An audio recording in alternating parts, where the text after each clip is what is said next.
Wire sangna komthoklaba bulb aduna amuk ngan amuk map nakiyata phere phere hairi.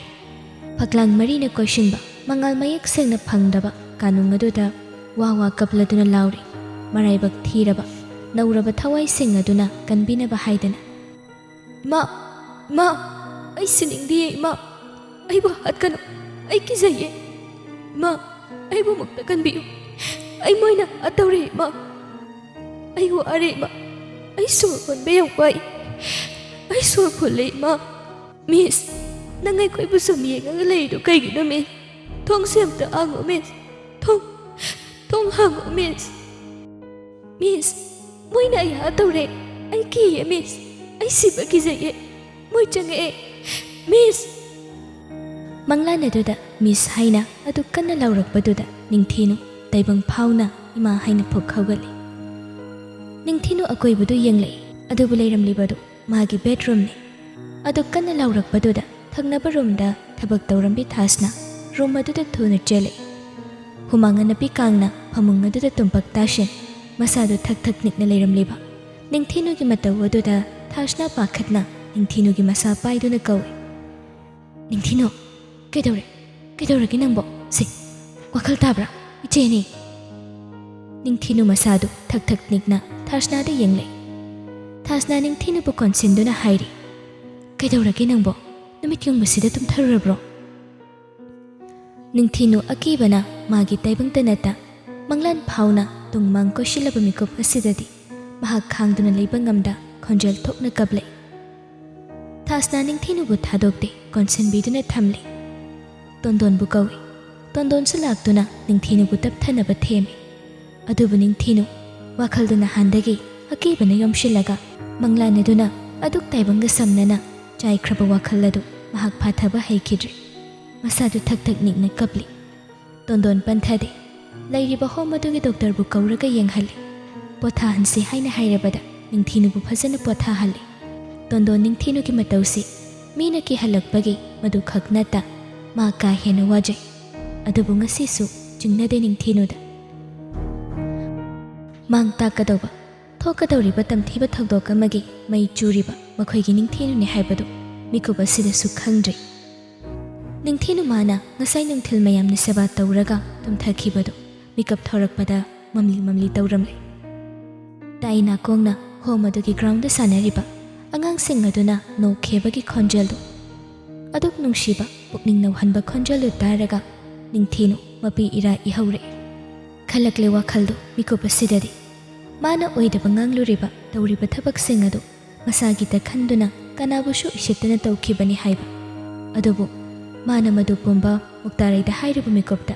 home sikari oigani haina khanbadani magi thawaina wajaba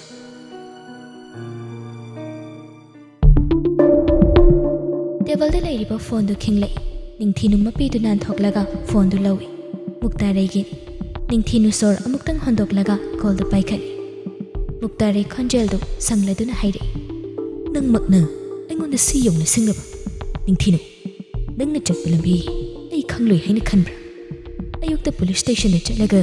aigi maramda nangna saramgada wari singdu ai loina khak nang aingonda singnaraba natra kanta su police na lokhatkri mana so hojati aigi maramda loin haidoklamlani haiba ai khak takhoi ani tanaraga aigi mayukta leiba aigi thabak pumba mayamda loina mathi ponganba aibum wanted lawhanba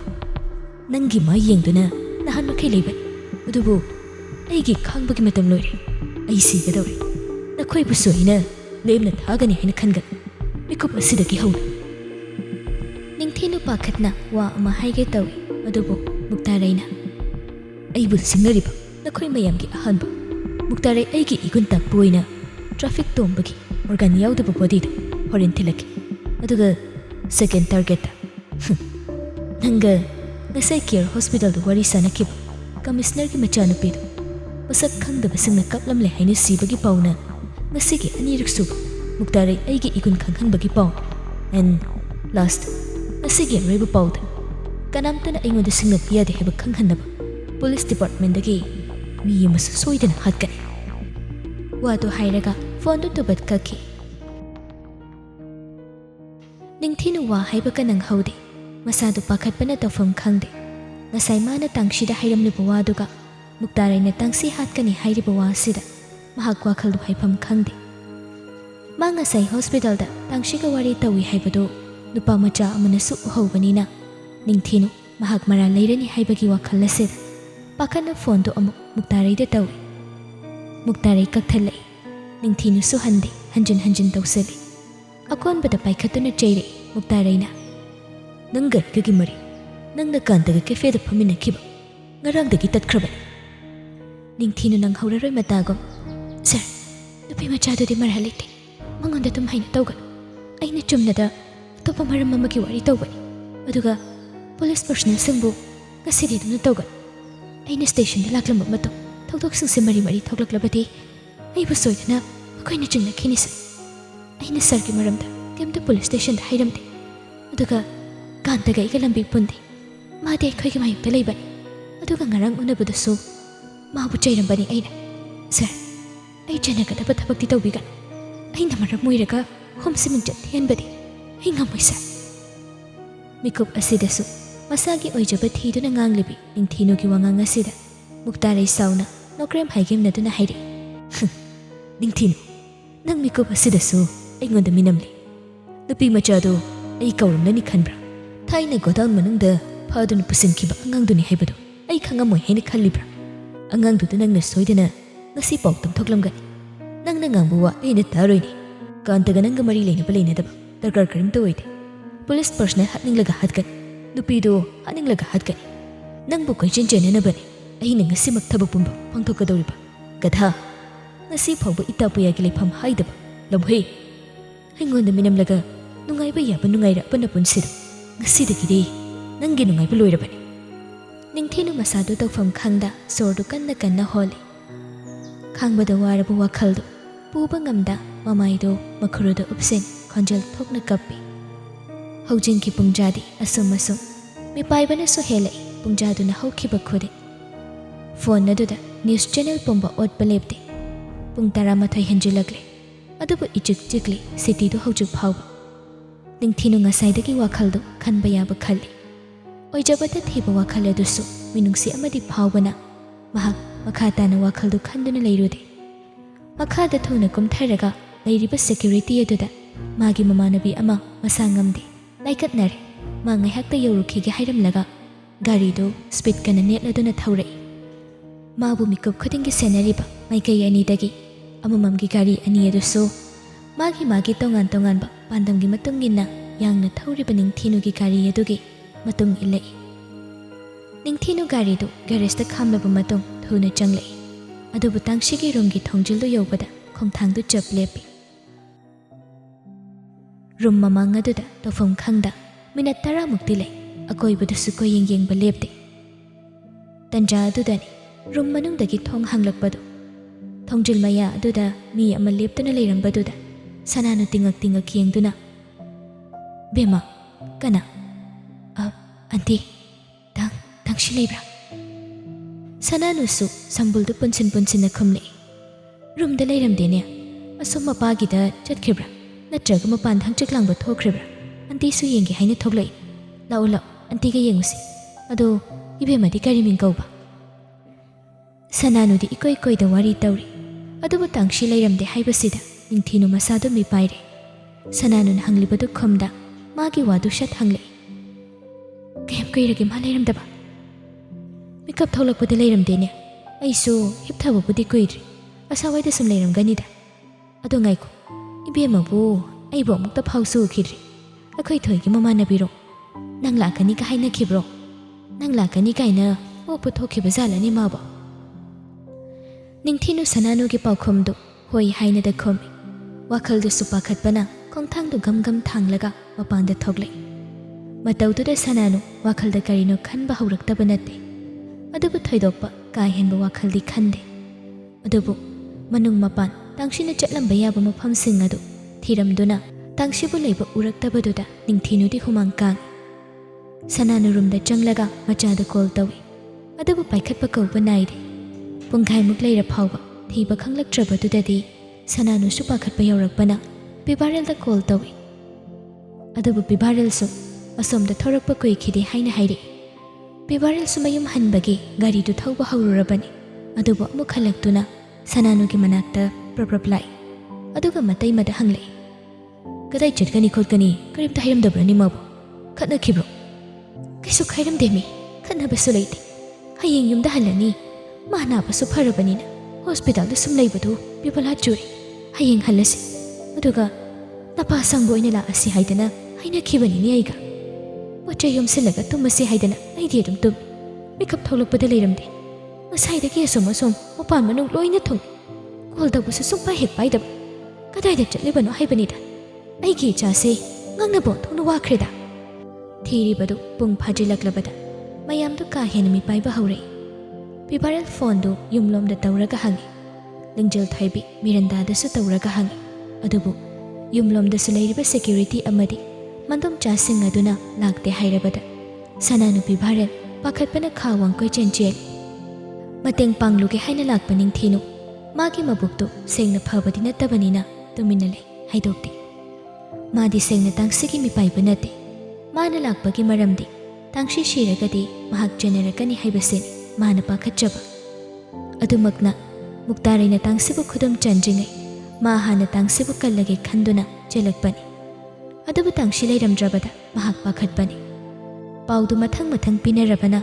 mayamda hospital da yoksinaba yoksina yumdagina call message thaba lepte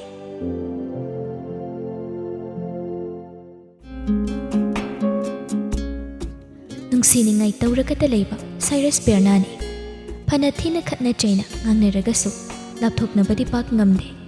mamangdasu kayara khatnagre adubu nongmani nigi matong adam hanjene adubu chum handaki sina kharadi hena khatne adusu chap manabu maramgini kambal chawba isau langbagini adubu Cyrus bu nungshibada ngawba Bernani laklaga hekta naishinduna lan tawi Cyrus ahanbadadi machin khumduna khatnabani adubu sumanaduna leibu sahona dekhan taptharaklaga amaso masu themnaraga ingthanaduna amuk yanaduna tinare Bernadu masagi gari da lai adubu Cyrus ta thillo haina hekningai tawi pungsu thengjilakbaga nipadu su thinnaba thogle yam strict oiba family di oide Berna hoigi family di numidang chathok chasin tawbada kanamtana ka hena wahang tawde Berna gi gari di Cyrus ki garage da leihawi aduga Cyrus ki da thilakpani gate aduda khami Berna gari da gi komthai ai lehaurake nang su phajana chalako gari do yeng thau nang so adi ai mangjari nokmi khomi nu padasu nang su phajana chang room yobaga heroko aduga ai gari thauba haudoini Berna harauna akokto nomlaga gate to lonki aduga thuna sumangduda chensin khibagi slipper makhondo mapan phawba tai Cyrus sora asangba mo hondoktuna nokpet tawi chensin khibaga minute ama phawa phade call phat lai Cyrus nokmi paikhatlaga gari du start tawi phajana tam thoko khanai ningai chawbi tum kheroi nangna rumudi phawa mukhauraba iwani ke hena khige Berna nang hauraroi matagam nateba saunaba aina haidi nangna yum yautraga ai kamaina tumba yadoino adugini wadu loide marak phathali Berna aisu gari se phajana thauragi nang sudum nange phajana sudum dabaki kaptan leibagi namina na kadu loina kul tumtho pung thengabani aisa thamage ko Berna su Cyrus pudi kibana haibe inbi oiduna call du kai nokmi thongnau du sat hanglaga Cyrus ki gari adubu yenglei Cyrus ki gari aduna magi mityengi wang malan khibaga mityeng du gate lom da khajik thairubada makhoi ki thongal mayada gari amadagi mi amakumlaklaga photo ama ani sat laukhibadu oi phone du flash than khibani tawriba matawaduda Berna pisum sukna kanano haini yengi adubu mi du gari da thuna ka khiduna Cyrus na thaukiba domda yang na thaukibani thaukiba gari adu Cyrus ki matung ilamgani haibadi thajade adubu photo kapkiba matawadudani wakhalda gari no haina khanjariba kainom to bayadabani Cyrus ta phone tawraga hekta pau tamjabani adubu ngasidi nupaduna aduk phajana phone thamlamdaida tumtho o haina hairam labada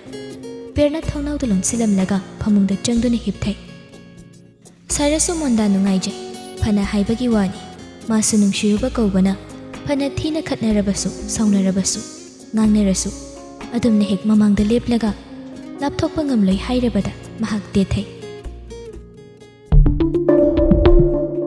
ꯆꯨꯟꯕꯥꯜꯗ ꯏꯁꯩ ꯑꯃ ꯇꯞꯂꯞ ꯉꯪꯂꯒ ꯊꯧꯔꯛꯄ ꯒꯥꯔꯤꯗꯨ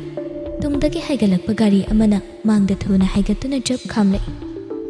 ꯈꯪꯍꯧꯗꯕ ꯃꯇꯧ ꯑꯗꯨꯗ ꯁꯥꯏꯔꯁ ꯊꯨꯅ ꯕ꯭ꯔꯦꯛꯇꯨ ꯖꯞ ꯅꯦꯠꯂꯤ꯫ ꯍꯣꯁꯄꯤꯇꯥꯜꯒꯤ ꯒꯦꯔꯦꯖꯇ ꯋꯥ ꯈꯟꯅꯔꯝꯕ ꯑꯅꯤꯗꯨꯁꯨ ꯂꯥꯛꯂꯤꯕ ꯃꯦꯁꯦꯖꯁꯤꯡ ꯑꯗꯨ ꯄꯥꯕꯗ ꯃꯌꯥꯝꯗꯨ ꯄꯥꯈꯠꯄꯗ ꯂꯣꯏꯔꯦ ꯈꯪꯂꯕꯗ ꯇꯥꯡꯁꯤꯅ ꯊꯧꯅꯥ ꯐꯅ ꯃꯍꯥꯛ ꯆꯪꯂꯒꯦ, ꯉꯝꯅꯕ ꯉꯥꯡꯅꯔꯒꯦ, ꯀꯌꯥ ꯍꯜꯂꯣ ꯍꯥꯏꯅ ꯍꯥꯏꯔꯤ꯫ ꯀꯌꯥꯁꯨ ꯍꯥꯏꯔꯤ ꯃꯈꯣꯏꯅ ꯆꯩꯔꯒꯗꯤ ꯑꯁꯦꯡꯕ ꯋꯥꯗꯨ ꯂꯣꯏꯅ ꯍꯥꯏꯌꯨ ꯍꯥꯏꯗꯅ, ꯑꯗꯨꯒ ꯇꯥꯡꯁꯤꯅ ꯇꯨꯝꯗ꯭ꯔꯤ ꯐꯥꯎꯕ ꯃꯍꯥꯛ ꯍꯟꯈꯤꯔꯣꯏ ꯍꯥꯏꯅꯁꯨ ꯈꯥꯡꯂꯤ꯫ ꯃꯥꯒꯤꯗꯃꯛ ꯑꯁꯨꯛ ꯋꯥꯖꯕ ꯃꯇꯧ ꯑꯁꯤꯗ ꯇꯥꯡꯁꯤ ꯀꯌꯥꯕꯨ ꯅꯨꯡꯁꯤꯅ ꯆꯪꯁꯤꯜꯂꯒ ꯑꯃꯨꯛꯇꯪ ꯆꯦꯖꯦꯠ ꯀꯣꯜꯂꯛꯏ꯫ ꯅꯪꯅ ꯑꯩꯉꯣꯟꯗ ꯎꯠꯂꯤꯕ ꯅꯨꯡꯁꯤꯕꯁꯦ ꯑꯩ ꯀꯩꯅ ꯀꯔꯝꯅ ꯅꯐꯝꯗ ꯍꯟꯒꯗꯧꯕꯅꯣ ꯈꯪꯗꯦ꯫ ꯑꯩ ꯉꯁꯤꯁꯨ ꯁꯨꯝ ꯏꯀꯥꯏꯔꯤ꯫ ꯅꯪꯉꯣꯟꯗ ꯂꯥꯞꯊꯣꯛꯂꯦ ꯍꯥꯏꯈꯤꯕ ꯏꯁꯥꯒꯤ ꯋꯥꯍꯩꯁꯤꯡꯗꯨ ꯅꯤꯡꯁꯤꯡꯂꯒ ꯃꯐꯝꯗꯒꯤ ꯂꯥꯞꯈ꯭ꯔꯗꯤ ꯐꯅꯤ ꯈꯜꯂꯒ ꯅꯥꯏ ꯁꯣꯟꯈꯤꯕ ꯑꯩꯒꯤ ꯆꯤꯟꯁꯤꯅ ꯅꯪꯕꯨ ꯑꯃꯨꯛ ꯅꯨꯡꯁꯤ ꯍꯥꯏꯕꯁꯨ ꯏꯀꯥꯏ꯫ ꯑꯗꯨꯕꯨꯅꯦ ꯀꯌꯥ, ꯃꯤꯀꯨꯞ ꯈꯨꯗꯤꯡ ꯅꯪꯕꯨ ꯈꯜꯂꯤꯕꯁꯦ ꯅꯪꯕꯨ ꯅꯨꯡꯁꯤꯕꯒꯤ ꯈꯨꯗꯝꯅꯤ꯫ ꯅꯨꯡꯁꯤꯅꯐꯝꯗ ꯀꯦꯖꯒꯦ ꯑꯩꯅ ꯇꯧꯕ ꯅꯤꯡꯉꯥꯏꯗꯣ ꯇꯠꯅ ꯇꯠꯅ ꯊꯦꯝꯕꯤꯌꯨꯀꯣ꯫ ꯅꯪꯒꯤ ꯅꯨꯡꯁꯤ ꯋꯥꯍꯩ ꯈꯨꯗꯤꯡꯅ ꯊꯃꯣꯏꯒꯤ ꯂꯩꯅꯥꯗ ꯁꯣꯛꯄꯗ ꯅꯤꯡꯁꯤꯡꯗꯕ ꯀꯔꯤꯝꯇ ꯂꯩꯇꯦ꯫ ꯅꯪꯒꯤ ꯃꯔꯝꯗ ꯑꯀꯥꯎꯕ ꯑꯃꯠꯇ ꯂꯩꯇꯦ꯫ ꯅꯨꯡꯁꯤ ꯅꯪꯒꯤ ꯅꯃꯤꯡꯗꯣ꯫ ꯅꯪꯅ ꯏꯐꯝꯗꯒꯤ ꯂꯥꯞꯂꯕꯁꯨ ꯅꯛꯂꯕꯁꯨ ꯑꯀꯥꯎꯕ ꯃꯥꯒꯤ ꯏꯔꯣꯜꯅꯨꯡꯗ ꯆꯟꯈꯤꯗ꯭ꯔꯦ, ꯃꯄꯣꯛꯁꯤꯃꯒꯤꯁꯨ ꯆꯜꯍꯜꯂꯔꯣꯏ꯫ ꯋꯥꯍꯩꯗꯣ ꯍꯥꯏꯔꯒ ꯇꯥꯡꯁꯤ ꯅꯨꯡꯁꯤꯅ ꯀꯌꯥꯕꯨ ꯑꯃꯨꯛꯇꯪ ꯄꯦꯟꯅ ꯌꯦꯡꯂꯝ ꯒꯥꯔꯤꯒꯤ ꯊꯣꯡꯗꯣ ꯍꯥꯡꯂꯒ ꯀꯨꯝꯊꯒꯦ ꯇꯧꯏ꯫ ꯅꯨꯡꯁꯤꯕ ꯆꯤꯟꯕꯥꯜꯗꯒꯤ ꯊꯣꯔꯛꯂꯤꯕ ꯋꯥꯍꯩꯁꯤꯡ ꯑꯗꯨꯅ ꯃꯤꯀꯨꯞ ꯑꯅꯤꯗꯤ ꯒ꯭ꯌꯥꯟ ꯃꯥꯡꯍꯜꯂꯝꯕ ꯅꯨꯄꯥꯗꯨ ꯇꯥꯡꯁꯤꯅ ꯊꯣꯡ ꯍꯥꯡꯕꯒꯤ ꯃꯈꯣꯜꯗꯨ ꯇꯥꯕꯗ ꯅꯨꯡꯁꯤꯕꯤ ꯃꯥꯅ ꯃꯤꯀꯨꯞ ꯑꯁꯤꯒꯤ ꯑꯣꯏꯅ ꯃꯐꯝꯗꯒꯤ ꯂꯥꯞꯈꯤꯒꯗꯧꯔꯦ ꯈꯟꯕꯗ ꯅꯪꯍꯧꯔꯔꯣꯏ ꯃꯇꯥꯒꯨꯝ ꯇꯥꯡꯁꯤꯒꯤ ꯄꯥꯝꯕꯣꯝꯗꯨ ꯁꯠ ꯐꯥꯔꯒ ꯃꯅꯥꯛꯇ ꯁꯠ ꯆꯤꯡꯁꯤꯜꯂꯤ꯫ ꯇꯥꯡꯁꯤ ꯒ꯭ꯌꯥꯟ ꯃꯦꯟ ꯇꯥꯍꯧꯗ꯭ꯔꯦ꯫ ꯃꯃꯤꯠꯇꯨ ꯂꯪꯊꯣꯛꯂꯒ ꯇꯤꯡꯉꯛ ꯅꯨꯄꯥꯗꯨꯒꯤ ꯂꯦꯡꯕꯥꯟ ꯑꯗꯨꯗ ꯃꯈꯆꯥꯏꯗꯨ ꯇꯥꯏ꯫ ꯃꯥꯅ ꯍꯥꯏꯈꯤꯕꯒꯨꯝ ꯅꯨꯡꯁꯤꯕꯒꯤ ꯆꯥꯡꯗꯗꯤ ꯅꯨꯄꯤ ꯃꯥꯅ ꯍꯦꯟꯖꯤꯟꯍꯜꯂꯔꯣꯏ ꯈꯟꯕ ꯅꯨꯄꯥꯗꯨꯁꯨ ꯈꯣꯟꯖꯦꯜ ꯇꯞꯅ ꯍꯥꯏꯔꯛꯏ꯫ ꯍꯥꯏꯔꯣ, ꯅꯪꯅ ꯑꯄꯥꯝꯕ ꯈꯨꯗꯤꯡ, ꯑꯁꯥꯎꯕ ꯋꯥꯗꯒꯤ ꯍꯧꯔꯒ ꯅꯨꯡꯁꯤꯕ ꯋꯥꯍꯩ ꯐꯥꯎꯕ ꯊꯦꯝꯗꯣꯏꯅꯤ ꯅꯪꯅ ꯁꯥꯎꯔꯁꯨ, ꯆꯥꯛꯆꯗꯣꯏꯅꯤ ꯏꯇꯣꯝꯇ꯫ ꯅꯪꯅ ꯑꯩꯉꯣꯟꯗ ꯀꯤꯔꯛꯑꯒꯅ ꯅꯨꯡꯁꯤꯗꯣꯏꯅꯤ ꯍꯦꯟꯅ ꯄ꯭ꯔꯣꯛ ꯆꯥꯛꯆꯒꯦ, ꯎꯠꯅꯤꯡꯕ ꯃꯑꯣꯡꯗ ꯑꯣꯠꯂꯣꯏꯕꯨ꯫ ꯅꯨꯡꯁꯤ ꯅꯪꯒꯤ ꯆꯥꯡꯌꯦꯡꯗ ꯋꯥꯍꯩ ꯀꯧꯕ ꯍꯥꯏꯔꯣꯏ, ꯑꯗꯨꯕꯨ ꯃꯐꯝꯗꯒꯤ ꯅꯪꯗꯤ ꯂꯥꯞꯈꯤꯅꯨ꯫ ꯇꯥꯡꯁꯤ ꯃꯥꯏꯊꯣꯡꯗꯨ ꯃꯤꯅꯣꯛ ꯑꯃ ꯃꯀꯥ ꯂꯥꯝꯅ ꯃꯥꯏꯊꯣꯡꯗ ꯇꯝꯃꯤ꯫ ꯑꯗꯨꯒ ꯃꯥꯁꯨ ꯀꯌꯥꯒꯤ ꯅꯥꯡꯒꯟꯗ ꯃꯈꯨꯠ ꯑꯅꯤꯗꯨ ꯇꯤꯡꯊꯣꯛꯇꯨꯅ ꯀꯣꯜꯂꯛꯏ꯫ ꯃꯤꯀꯨꯞ ꯈꯔꯗꯤ ꯁꯪꯁꯥꯔ ꯑꯃꯃꯝꯗꯅꯤ ꯂꯩꯅꯔꯤꯕꯗꯨ, ꯑꯗꯨꯕꯨ ꯃꯇꯥꯡ ꯑꯗꯨꯗ ꯄꯣꯀꯦꯠꯇ ꯌꯥꯎꯔꯤꯕ ꯀꯌꯥꯒꯤ ꯐꯣꯟꯗꯨ ꯀꯣꯜ ꯂꯥꯛꯏ꯫ ꯇꯥꯡꯁꯤ ꯃꯁꯥꯗꯨ ꯍꯟꯗꯣꯛꯀꯦ ꯇꯧꯏ, ꯑꯗꯨꯕꯨ ꯀꯌꯥꯅ ꯊꯥꯗꯣꯛꯇꯦ꯫ ꯃꯇꯧ ꯑꯗꯨꯗ ꯅꯣꯛꯐꯦꯠ ꯇꯧꯏ ꯇꯥꯡꯁꯤ꯫ ꯀꯣꯜꯗꯨ ꯇꯠꯈ꯭ꯔꯒ ꯑꯃꯨꯛꯁꯨ ꯂꯥꯛꯏ꯫ ꯍꯟꯗꯛꯃꯨꯛꯇꯤ ꯇꯥꯡꯁꯤ ꯅꯣꯛꯃꯤ꯫ ꯑꯍꯤꯡꯗ ꯐꯣꯟ ꯂꯥꯛꯏꯗꯣ ꯑꯔꯨꯕ ꯀꯣꯜ ꯑꯣꯏꯔꯝꯒꯅꯤ ꯁꯦꯕ, ꯑꯩꯁꯨ ꯅꯨꯡꯉꯥꯏꯗꯣꯏꯅꯤ ꯍꯧꯖꯤꯛ ꯆꯪꯈꯤꯗꯣꯏꯁꯦ ꯃꯅꯨꯡꯗ꯫ ꯀꯌꯥ ꯇꯥꯡꯁꯤꯕꯨ ꯇꯞꯅ ꯊꯥꯗꯣꯔꯛꯏ, ꯑꯗꯨꯒ ꯅꯨꯄꯤꯗꯨꯒꯤ ꯃꯃꯥꯏꯗꯨ ꯄꯥꯏꯔꯒ ꯃꯔꯥꯏꯕꯛꯇ ꯅꯨꯡꯁꯤꯅ ꯆꯨꯞꯄꯤꯔꯛꯏ꯫ ꯑꯗꯨꯒ ꯑꯩ ꯂꯩꯗꯣꯏꯅꯤ, ꯍꯦꯛ ꯆꯩꯔꯕ ꯐꯣꯟ ꯁꯠꯇꯧꯔꯣ, ꯑꯩ ꯆꯪꯉꯛꯇꯣꯏꯅꯤ꯫ ꯇꯥꯡꯁꯤ ꯅꯣꯛꯂꯗꯨꯅ ꯒꯥꯔꯤꯗꯒꯤ ꯀꯨꯝꯈꯤ꯫ ꯀꯌꯥꯁꯨ ꯒꯥꯔꯤꯗꯒꯤ ꯀꯨꯝꯊ ꯇꯥꯡꯁꯤꯕꯨ ꯌꯦꯡꯂꯤ꯫ ꯄꯣꯀꯦꯠꯇ ꯌꯥꯎꯔꯤꯕ ꯐꯣꯟ ꯑꯗꯨꯁꯨ ꯈꯤꯡꯕ ꯂꯦꯞꯇꯦ꯫ ꯇꯥꯡꯁꯤꯅ ꯀꯣꯔꯤꯗꯣꯔ ꯌꯧꯔꯝꯗꯥꯏ ꯑꯗꯨꯗ ꯀꯌꯥ ꯃꯃꯤꯠꯇꯨ ꯂꯩꯊꯩ, ꯑꯗꯨꯒ ꯐꯣꯟ ꯑꯗꯨ ꯌꯦꯡꯉꯤ꯫ ꯊꯧꯖꯪꯕꯒꯤꯅꯤ꯫ ꯀꯣꯜꯗꯨ ꯁꯠ ꯄꯥꯏꯈꯠꯂꯤ, ꯑꯗꯨꯒ ꯇꯥꯡꯁꯤꯕꯨ ꯑꯃꯨꯛ ꯌꯦꯡꯂꯛꯄꯅꯤ꯫ ꯑꯗꯨꯕꯨ ꯃꯁꯥꯗꯨ ꯇꯨ ꯈꯪꯆꯨꯡ ꯆꯨꯡꯉꯤ꯫ ꯐꯣꯟꯗ ꯍꯥꯏꯔꯛꯂꯤꯕ ꯋꯥꯍꯩ, ꯑꯗꯨꯒ ꯃꯥꯡꯗ ꯎꯔꯤꯕ ꯀꯦꯞ ꯑꯃꯨꯕ ꯎꯞꯄ ꯅꯨꯄꯥ ꯑꯃꯅ ꯅꯣꯡꯃꯩ ꯄꯥꯏꯔꯒ ꯇꯥꯡꯁꯤꯒꯤ ꯇꯨꯡꯗ ꯊꯨꯅ ꯆꯠꯂꯤꯕ, ꯑꯗꯨꯒ ꯇꯥꯡꯁꯤꯒꯤ ꯃꯥꯡ ꯑꯣꯏꯔꯞ ꯂꯦꯞꯇꯨꯅ ꯂꯩꯔꯤꯕ ꯅꯤꯡꯊꯤꯅꯨ